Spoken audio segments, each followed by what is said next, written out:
বিসমিল্লাহির রহমানির রহিম। প্রিয় দেশবাসী, আসসালামু আলাইকুম। দেশের গণতান্ত্রিকামী জনগণকে বাংলাদেশ জাতীয়তাবাদী দল বিএনপির ৪৬তম প্রতিষ্ঠা বার্ষিকীর শুভেচ্ছা। প্রতিষ্ঠার পর থেকে আজ পর্যন্ত রাষ্ট্র পরিচালনা কিংবা বিরোধী রাজনৈতিক দল হিসাবে দেশে গণতন্ত্র এবং মানুষের অধিকার প্রতিষ্ঠার প্রতিটি আন্দোলন সংগ্রামে বিএনপি দেশ এবং জনগণের স্বার্থ সমুন্নত রেখেছে।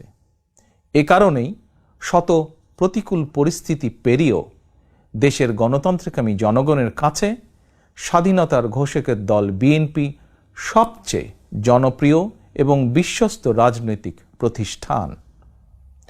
যাদের নেতৃত্বে, যাদের আত্মত্যাগে, যাদের শ্রম, ঘাম, মেধায় বিএনপি আজ সারা দেশে জনগণের কাছে বিশ্বস্ত প্রতিষ্ঠানে পরিণত হয়েছে, দলের প্রতিষ্ঠা বার্ষিকীর এই শুভ লগ্নে তাদের সবার অবদানকে আমি শ্রদ্ধার সঙ্গে স্মরণ করছি। প্রিয় দেশবাসী, দেশ বর্তমানে ইতিহাসের এক সন্ধিক্ষণে এসে দাঁড়িয়েছে।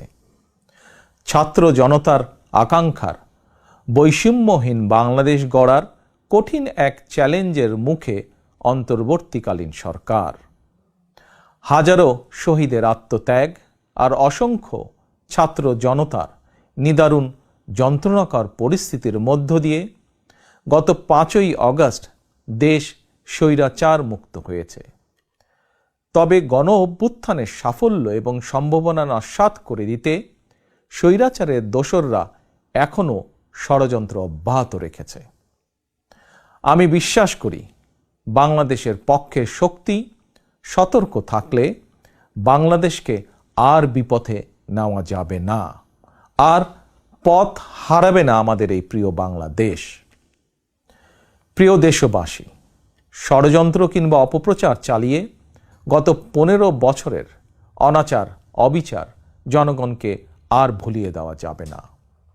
রাষ্ট্রীয় স্থাপনা গণভবন ছিল দেশের রাষ্ট্র ও রাজনীতির ঐতিহ্যবাহী স্মারক। গণভবন বর্তমানে স্বৈরাচার হাসিনার দুর্নীতি, দুঃশাসন, অনাচার, অপকর্মের প্রতীক। ইতিমধ্যেই বিভিন্ন মহল থেকে এই গণভবনকে গুম, খুন, অপহরণ এবং গণহত্যার মিউজিয়াম হিসাবে প্রতিষ্ঠার দাবি উঠেছে। ২০০৯ সালের পিলখানায় সেনা হত্যা থেকে শুরু করে ২০১৩ সালের শাপলা চত্বর হত্যাকাণ্ড, ২০১২, ২০১৪, ২০১৫, ২০১৮, ২০২২ এবং ২০২৩ সালে গণতন্ত্র পুনরুদ্ধার আন্দোলনের সময় গুম ও বিচার বহির্ভূত হত্যাকাণ্ড, ২০১৮ সালের কোটা বিরোধী আন্দোলন এবং নিরাপদ সড়ক আন্দোলনে ২০২৪ সালে গণ অভ্যুত্থানে শহীদ এবং গুম হওয়া মানুষদের স্মৃতিগুলো এই মিউজিয়ামে সংরক্ষিত থাকবে। অবৈধ ক্ষমতায় থাকার জন্য বাংলাদেশে আর কোনো শাসক যাতে স্বৈরাচারী হাসিনার মতন বর্বরচিত পথ অনুসরণ না করে, ভবিষ্যৎ প্রজন্মের কাছে এই মিউজিয়ামেই সেই বার্তাই বহন করবে। প্রিয় দেশবাসী, অন্তর্বর্তীকালীন সরকার যখন গণ অভ্যুত্থানের আকাঙ্ক্ষা বাস্তবায়নের পথে রয়েছে, এমন সময় হঠাৎ করেই চাপিয়ে দেওয়া বন্যা পরিস্থিতি দেশের পূর্বাঞ্চলের বিস্তীর্ণ অঞ্চল গ্রাস করে নিয়েছে। বন্যার করাল গ্রাসে প্রায় ১ কোটি মানুষ কম বেশি ক্ষতিগ্রস্ত হয়েছেন। অনেক মানুষ মারা গিয়েছেন, বিনষ্ট হয়েছে সম্পদ। এমন পরিস্থিতিতে সাধ্যমতন বন্যার্তদের পাশে দাঁড়াতে বিএনপি প্রতিষ্ঠা বার্ষিকীর সকল কর্মসূচি বাতিল করেছে। ইতিমধ্যে কোনো কোনো এলাকায় বন্যার পানি কমতেও শুরু করেছে। ফলে যারা বন্যায় ক্ষতিগ্রস্ত হয়েছেন, এই মুহূর্তে তাদেরকে বন্যা বিধ্বস্ত ঘরে ফেরানো কিংবা তাদের পুনর্বাসন প্রক্রিয়া বন্যাকালীন পরিস্থিতি থেকেও কিছুটা জটিল। সুতরাং আপনাদের কাছে আমার বিনীত অনুরোধ, আপনারা বন্যায় ক্ষতিগ্রস্তদের প্রতি আপনাদের সহযোগিতা দয়া করে অব্যাহত রাখুন। সমন্বিতভাবে ক্ষতিগ্রস্তদের পাশে দাঁড়ান। বিশেষ করে যেসব পরিবারে নারী, শিশু, বৃদ্ধ কিংবা বৃদ্ধা রয়েছেন, অগ্রাধিকার ভিত্তিতে তাদের প্রতি দয়া করে সহায়তার হাত বাড়িয়ে দিন।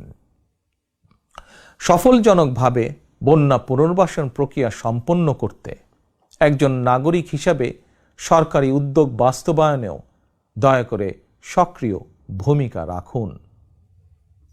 প্রিয় দেশবাসী, রাষ্ট্র, রাজনীতি, শিক্ষা, সংস্কৃতি, অর্থনীতি, জনপ্রশাসন, বিচার বিভাগ সকল ক্ষেত্রে দেশকে এক নৈরাজ্যকর অবস্থায় রেখে স্বৈরাচারী হাসিনা পালিয়েছে।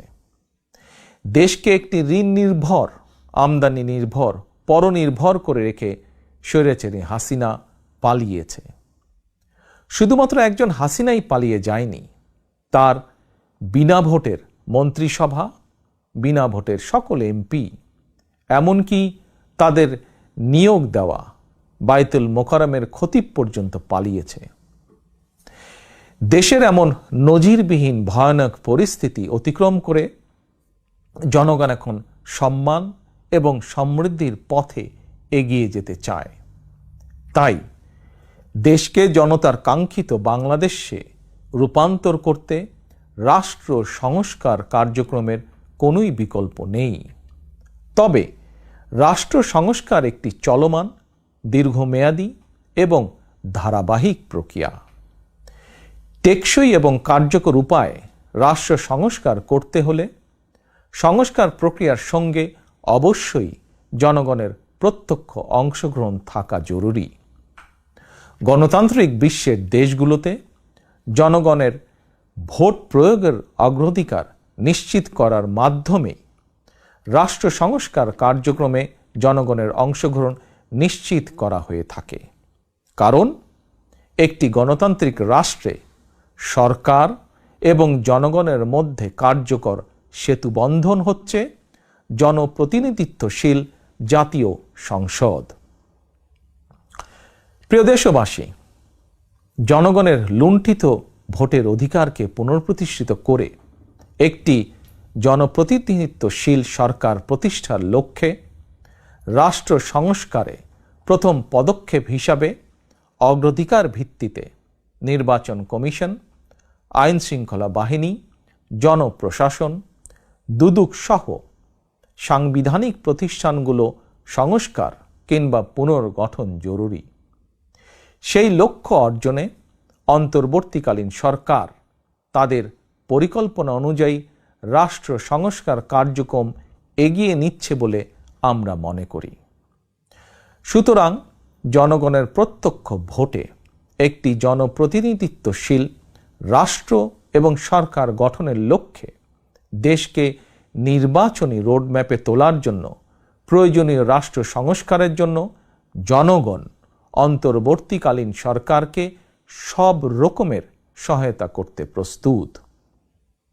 প্রিয় দেশবাসী, আমি মনে করি, আমাদের দল বিএনপি মনে করে, রাষ্ট্র সংস্কারকে কার্যকর করতে হলে দেশের রাজনৈতিক দলগুলোর দৃষ্টিভঙ্গি এবং কার্যক্রমেও স্বচ্ছতা নিশ্চিত করার বিষয়টিও উপেক্ষা করার কোনোই সুযোগ নেই। সে লক্ষ্যেই 2023 সালের জুলাই মাসে রাজনৈতিক দল হিসাবে বিএনপি রাষ্ট্র সংস্কারের পাশাপাশি দলীয় রাজনৈতিক সংস্কার কর্মসূচি ঘোষণা করেছে। বিএনপি সকল মত ও পথের সমন্বয়ে বাংলাদেশি জাতীয়তাবাদের ভিত্তিতে একটি অন্তর্ভুক্তিমূলক, বৈষম্যহীন ও সম্প্রীতিমূলক সরকার প্রতিষ্ঠা, নির্বাচনকালীন দল নিরপেক্ষ তত্ত্বাবধায়ক সরকার ব্যবস্থা প্রবর্তন, রাষ্ট্রীয় ক্ষমতা ভারসাম্য প্রতিষ্ঠার লক্ষ্যে নির্বাহী বিভাগ, আইন বিভাগ ও বিচার বিভাগের ক্ষমতা, দায়িত্ব ও কর্তব্যের সমন্বয় করা, পরপর 2 টার্মের বেশি কেউ প্রধানমন্ত্রীর দায়িত্ব পালন না করা, উচ্চ কক্ষ বিশিষ্ট আইনসভা প্রবর্তন, এমনকি সংবিধানের 70 অনুচ্ছেদ সংশোধন করার বিষয়েও পরীক্ষা নিরীক্ষা করাসহ রাষ্ট্র সংস্কারের জন্য 31 দফা রূপরেখা দিয়েছে। আমি মনে করি, আমাদের দল বিএনপি মনে করে, জনগণের কাঙ্ক্ষিত বাংলাদেশ গঠনের জন্য রাষ্ট্র ও রাজনীতি সংস্কারের বিকল্প নেই। দীর্ঘমেয়াদী রাষ্ট্র সংস্কার কার্যক্রমগুলো জনগণের প্রত্যক্ষ ভোটে নির্বাচিত সরকারের মাধ্যমে হলে সেটি বেশি কার্যকর বলে জনগণ বিশ্বাস করে এবং গণতান্ত্রিক বিশ্বেও এটি স্বীকৃত। প্রিয় দেশবাসী, আমাদের আর পেছনে তাকানোর কোনোই সুযোগ নেই। পলাতক স্বৈরাচার জাতীয় জীবনের 15টি বছর কেড়ে নিয়েছে। সেই দুঃস্বপ্নকে দূরে ঠেলে দিয়ে দেশের জনগণের সামনে একটি বৈষম্যহীন, নিরাপদ, মানবিক বাংলাদেশ গড়াই বিএনপির আগামী দিনের লক্ষ্য। বিএনপি বিশ্বাস করে, তথ্য প্রযুক্তির বর্তমান বিশ্বে কথামালার রাজনীতির পরিবর্তে বর্তমান প্রজন্ম প্রতিশ্রুতির বাস্তবায়ন দেখতে চায়। সমৃদ্ধি, সম্মান এবং সম্ভাবনার দ্বার উন্মোচন দেখতে চায়। এজন্য রাষ্ট্র ও রাজনীতির কাঠামোগত পরিবর্তনের পাশাপাশি ভবিষ্যৎ প্রজন্ম এবং কর্মক্ষম জনশক্তির সামনে সম্ভাবনার সকল দ্বার উন্মুক্ত করে দিতে হবে। নৈতিক মূল্যবোধ এবং কর্মমুখী শিক্ষানীতির পাশাপাশি দেশে বিদেশে কর্মসংস্থানের নতুন ক্ষেত্র তৈরি করতে হবে। বৈদেশিক কর্মসংস্থান নিশ্চিত করতে প্রয়োজনে অগ্রাধিকার ভিত্তিতে রাষ্ট্রীয় উদ্যোগে দক্ষ শ্রমশক্তি তৈরি করতে হবে। গণতন্ত্রকামী প্রিয় ভাই ও বোনেরা, এবার আমি সারা দেশে আমার দলের নেতাকর্মীদের উদ্দেশ্যে 2টি কথা বলতে চাই। আপনারাই বিএনপির প্রাণ। শত নির্যাতন, নিপীড়ন, হামলা, মামলা, হয়রানির শিকার হয়েও আপনারা জাতীয়তাবাদের আদর্শ বিচ্যুত হননি। আমি জানি, অতীতে বছরের পর বছর ধরে আপনাদের অনেকেই মাফিয়া সরকার এবং তাদের দোসরদের দ্বারা নির্যাতন, নিপীড়নের শিকার হয়েছেন। তবে বর্তমান পরিবর্তিত পরিস্থিতিতে আপনাদের প্রতি আমার একান্ত অনুরোধ, অতীতে নির্যাতনের শিকার হওয়ার কারণে আপনারা কেউ দয়া করে প্রতিশোধ পরায়ণ হবেন না। কেউ দয়া করে নিজের হাতে আইন তুলে নেবেন না। বরং অন্যায় অবিচারের শিকার হলে আইনগত পদক্ষেপ নিন। তবে খেয়াল রাখবেন, কেউ যেন হয়রানিমূলক মামলা হামলার শিকার না হন। আপনাদের প্রতি আমার স্পষ্ট বার্তা, শক্তি কিংবা ভয় দেখিয়ে নয়, বরং ইনসাফ এবং উদারতা দিয়ে মানুষের মনকে জয় করুন, জনগণের ভালোবাসা অর্জন করুন। পরিশেষে বিএনপির 46তম প্রতিষ্ঠা বার্ষিকীর এই শুভ লগ্নে আমি বলতে চাই, স্বাধীনতার ঘোষকের প্রতিষ্ঠিত দল বিএনপিকে mother of democracy Begum Khaleda Zia দেশের 87,000 গ্রামের প্রতিটি ঘরে ঘরে পৌঁছে দিয়েছেন। সেই দলের পতাকা এখন আমার, আপনার, আমাদের হাতে।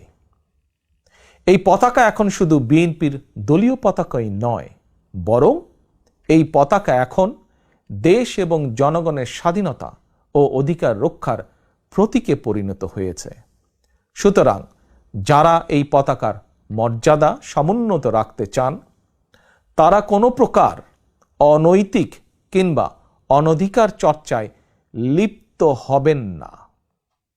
বাংলাদেশের জাতীয়তাবাদী শক্তির সকল স্তরের, সকল পর্যায়ের প্রতিটি নেতা কর্মী, সমর্থক, শুভাকাঙ্ক্ষীকে মনে রাখতে হবে, জনগণ বিএনপিকে বিশ্বাস করে, বিএনপিও জনগণকে বিশ্বাস করে, কারণ জনগণই বিএনপির সকল রাজনৈতিক ক্ষমতার উৎস। আল্লাহ হাফেজ। বাংলাদেশ জিন্দাবাদ।